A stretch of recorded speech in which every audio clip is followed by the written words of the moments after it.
नमस्कार, मी शिवानी लकडे. Pune prime top 10 मध्ये आपलं स्वागत. पुण्यातील IT कंपनी संचालकाच्या घरी पेटत्या दिव्यावर नारळ फेकून करणी करण्याचा धक्कादायक प्रयत्न करण्यात आलाय. फ्लॅटवर ताबा मिळवण्यासाठी आणि कुटुंबाला बहिष्कृत करत सोसायटीतून वाळीत टाकण्यासाठी हा किळसवाना प्रयत्न करण्यात आलाय. या विरोधात पुण्यातील चतुर्शृंगी पोलीस ठाण्यात 13 जणांविरुद्ध गुन्हा दाखल करण्यात आलाय. पुणे CIDचे अप्पर पोलीस अधीक्षक श्रीकांत कोल्हापुरे यांना 1,05,00,000 रुपयांच्या फसवणुकीप्रकरणी अटक करण्यात आली आहे. दारू परवाना मिळवून देण्याचा बहाणा करून फसवणूक केल्याप्रकरणी त्यांना अटक करण्यात आली आहे. या प्रकरणी श्रीकांत कोल्हापुरे यांना 5 दिवसांची पोलीस कोठडी सुनावण्यात आली आहे. महाबळेश्वरातील हॉटेल व्यावसायिकाच्या तक्रारीवरून ही कारवाई करण्यात आली आहे. भाजपचे प्रदेश कार्यकारिणी सदस्य आणि दौंडचे माजी तालुका अध्यक्ष तानाजी दिवेकर तसेच त्यांचे सहकारी सुनील खंडाळे आणि एका अज्ञातावर महिलेचा विनयभंग केल्याप्रकरणी गुन्हा दाखल करण्यात आलाय. विनयभंग केल्यानंतर याबाबत कुणाला काही सांगितल्यास हातपाय तोडण्याची धमकीही देण्यात आली. या प्रकरणी महिलेने यवत पोलीस ठाण्यात तक्रार दाखल केली आहे. पुण्यात भाजपला राष्ट्रवादी काँग्रेस शरदचंद्र पवार पक्षानं जोरदार धक्का दिलाय. आगामी निवडणुकीत तुतारीच आपलं चिन्ह असल्याचं भाजपचे माजी आमदार बापूसाहेब पठारे यांनी जाहीर करत प्रचाराला सुरुवात देखील केली आहे. पुण्यातील वडगाव शेरी मतदारसंघाचे माजी आमदार बापूसाहेब पठारे हे सध्या भाजपमध्ये आहेत. वडगाव शेरी विधानसभा मतदारसंघातून निवडणूक लढवण्यासाठी बापूसाहेब पठारे इच्छुक आहेत.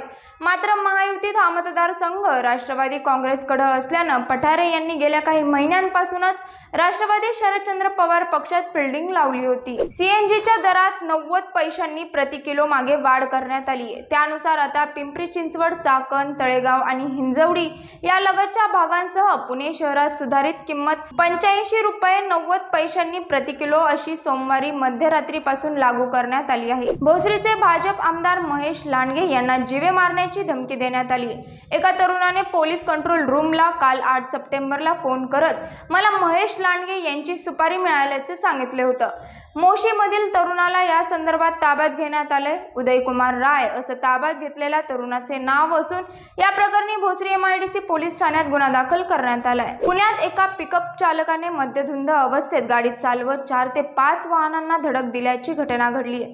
दारूच्या नशेत टेम्पो चालकाने दिलेल्या धडकेत महाराष्ट्र नवनिर्माण सेनेचे पदाधिकारी श्रीकांत अमराळे हे गंभीर जखमी झाले असून त्यांची पत्नी गीतांजली अमराळे यांचा मृत्यू झालाय.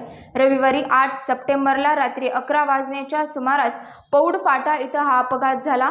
या प्रकरणी पोलिसांनी टेम्पो चालक आशिष पवार याला अटक केली आहे. बारामतीला एकदा माझ्याशिवाय दुसरा आमदार मिळाला पाहिजे, दुसरा आमदार आला की माझी किंमत तुम्हाला कळेल असं वक्तव्य अजित पवारांनी केले.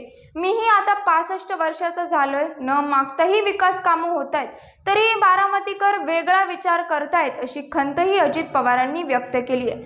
अजित पवारांच्या या वक्तव्यानंतर आता ते बारामतीमधून लढणार नसल्याचे संकेत त्यांनी दिले आहेत अशी चर्चा सध्या राजकीय वर्तुळात सुरू झाली आहे. पुनावळे येथील सोसायटीत पार्सल देण्यासाठी आलेल्या डिलिव्हरी बॉयला सर्व्हिस लिफ्टचा वापर न करण्यास सुरक्षा रक्षकाने सांगितल्याच्या कारणावरून डिलिव्हरी बॉयने त्याच्या 20 ते 25 साथीदारांसह तेथे राडा घातला.